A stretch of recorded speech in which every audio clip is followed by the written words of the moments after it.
Welcome to webbikeworld.com.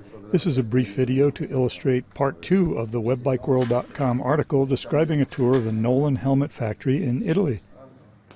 There is some information and a lot of misinformation on the differences between worldwide motorcycle helmet safety standards, and this topic can be confusing to motorcycle riders. We discussed some of the differences during the visit to the testing labs at Nolan Helmets, and I learned some interesting facts which are illustrated here and described in the article on webbikeworld.com. First, we'll look at a demonstration of the DOT drop test. The drop test is part of both the DOT and ECE standard, but the DOT test is on a guided rail and the ECE test is unguided. In this test, the helmet is placed on the DOT head form, which is a head shape made from metal with a standard size and weight. As you will see later in this video, the DOT, Australian, and ECE standard head forms are much different. In this test you're watching, the helmet is being dropped onto the standardized flat anvil. There are other tests, including a drop test onto a hemispherical surface. The head form sensors record the impact energy, which is recorded and displayed on a computer, and I'll let the Nolan staff describe what we're seeing. That is what you see there, the results. I mean, this is the limit. The red line is the limit. 400 loro, Yeah. che tra l'altro questa qua sul 400 G. sopra proprio. Mm-hmm.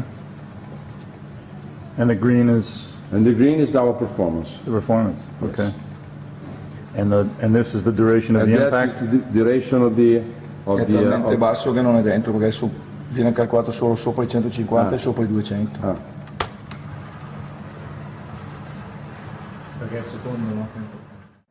Now the helmet is being dropped a second time as part of the DOT test, which is somewhat controversial.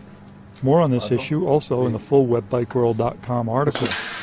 So even after the DOT required test of 2 impacts on the same location, the maximum energy transmitted is 177 Gs for this Nolan helmet. ECE is a free impact? Yeah, this is what you call it as an ECE.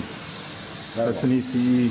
This is ECE 2205, you know? Yeah. Just, it's not guided, you know? Just fall it out and then falls down, a free fall.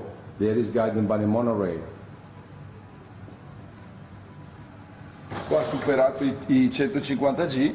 Here on the second impact, you know, we are over the 150, you know? We are 177. But still below the... Yes. No, quella della ECE. No, the limit is 400. This 275, the red line you see, is the one for ECE. Your limit for DOT limit is 400. The maximum allowable is 275 Gs for ECE and 400 Gs for DOT. E